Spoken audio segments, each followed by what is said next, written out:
नमस्कार, मैं निधि। स्वागत है आपका मेरे चैनल जीवन के रंग निधि के संग में। दोस्तों, आज मैं आपके साथ शेयर कर रही हूँ हनुमान जयंती के अवसर पर आप हनुमान जी की पूजा, सरल पूजा विधि कैसे करेंगे।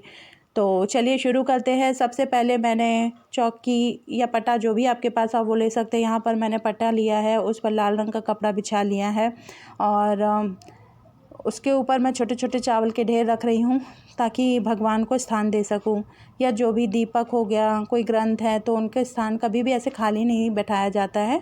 यहाँ पर मेरे पास हनुमान जी की छोटी सी मूर्ति है तो मैं वो रख रही हूँ। गणपति महाराज, क्योंकि कोई भी पूजा है वो गणपति जी की पूजा पहले की जाती है, तो इसलिए सबसे पहले आप गणपति जी को विराजित करेंगे। उसके बाद आपके पास अगर रामचरितमानस ग्रंथ है, मतलब रामायण है, तो आप वो रख सकते हैं, उसकी पूजा करेंगे। क्योंकि और मेरे पास नहीं है तो आपके पास अगर सुंदरकांड है या हनुमान चालीसा है वो भी रख सकते हैं। और दीपक को यहाँ पर मैंने स्थान दे दिया है। इसके बाद जो है सबसे पहले पूजा जो है, हम सबसे पहले पूजा में दीपक प्रज्वलित करना होता है। तो दीपक क्या मैंने प्रज्वलित कर लिया है और इस तरह से हम पूजा की शुरुआत करेंगे। अब क्योंकि मेरे पास जो है वो मिट्टी की मूर्ति है तो मैं केवल शुद्धिकरण प्रक्रिया, इस तरफ पुष्प में पानी लेकर इसी तरह छिड़क दूंगी। अगर आपके पास वैसी पीतल वाली मूर्ति है तो आप इनका बाकायदा आप अभिषेक कर सकते हैं। फ़ोटो है आपके पास तो आप फ़ोटो में भी इस तरह से शुद्धिकरण के लिए जल छिड़क सकते हैं। उसके बाद चंदन का तिलक करेंगे, चंदन, फिर आप रोली लगाएंगे। उसके बाद हल्दी और चावल इस तरह इत्यादि चढ़ाएंगे। हनुमान जी की पूजा में कहा जाता है कि ऑरेंज कलर वाला जो सिंदूर है वो उन्हें अति प्रिय है। तो आप उन्हें, अगर महिला हैं, आप पूजा कर रही हैं, तो हनुमान जी को केवल आप ऑरेंज वाला सिंदूर का तिलक करेंगी। अगर आप पुरुष हैं तो आप चमेली के तेल में ऑरेंज वाले सिंदूर को मिलाकर आप उनके पूरे उनका चोला चढ़ाया जाता है। कहा जाता है कि शनिवार के दिन इस तरह से उनका चोला चढ़ाने का बहुत अधिक महत्व है। तो महिलाएं केवल तिलक कर सकती हैं और उसके बाद चावल इत्यादि चढ़ा देंगे और फिर पुष्प अर्पित करेंगे। अगर गणेश जी के लिए दूबा लाए हैं तो आप दूबा समर्पित कर सकते हैं और अगर नहीं है तो आप केवल पुष्प अर्पित करेंगे। हनुमान जी के लिए थोड़ा सा कोशिश करेंगे, उन्हें लाल रंग प्रिय है तो लाल रंग का कोई भी फूल मिल जाए, लाल रंग का कोई भी फूल मिल जाए आप वो समर्पित कर सकते हैं।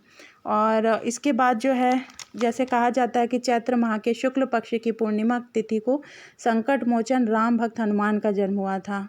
तो भगवान विष्णु को राम अवतार के समय सहयोग करने के लिए रुद्र अवतार हनुमान जी का जन्म हुआ था। उनके जन्म का उद्देश्य ही राम भक्ति था। तो जो भी आप पूजा कर रहे हैं उस दौरान आप जय श्री राम कहना चाहिए आपको।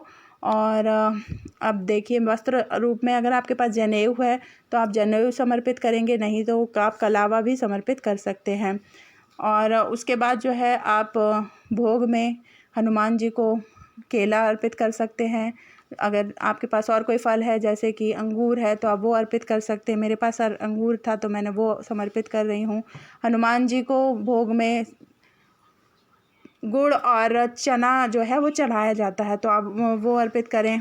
बूंदी का लड्डू अर्पित किया जाता है। जो भी आप भोग चढ़ाएंगे उसमें आपको जो तुलसी दल ज़रूर चढ़ाना है। उसके बाद कोई भी भोग लगाने के बाद उनका आचमन किया जाता है, वो करेंगे। और भगवान को इत्र ज़रूर अर्पित किया जाता है। इत्र हो गया, गुलाल हो गया, हल्दी, ये तो अगर आपके पास, इससे हनुमान जी बड़े प्रसन्न होते हैं। तो मेरे पास यहाँ केवड़े का इत्र है तो मैं पुष्प में लगाकर उन्हें अर्पित कर रही हूँ। अगर आपके पास चमेली का इत्र हो तो आप वो भी लगा सकते हैं। अब ये जब सारे भोग हमने समर्पित कर दिए हैं, उसके बाद आप या तो रामचरितमानस की कोई चौपाई कर सकते हैं, 5, 10, 21 इस तरह की, और 11, 21, या फिर आप सुंदरकांड का पाठ पढ़ना इस दिन बहुत अधिक अच्छा होता है, शुभ होता है। या फिर आप हनुमान चालीसा पढ़ सकते हैं, बिल्कुल भी टाइम नहीं है आपके पास तो। और आप एक छोटा सा हवन भी कर सकते हैं।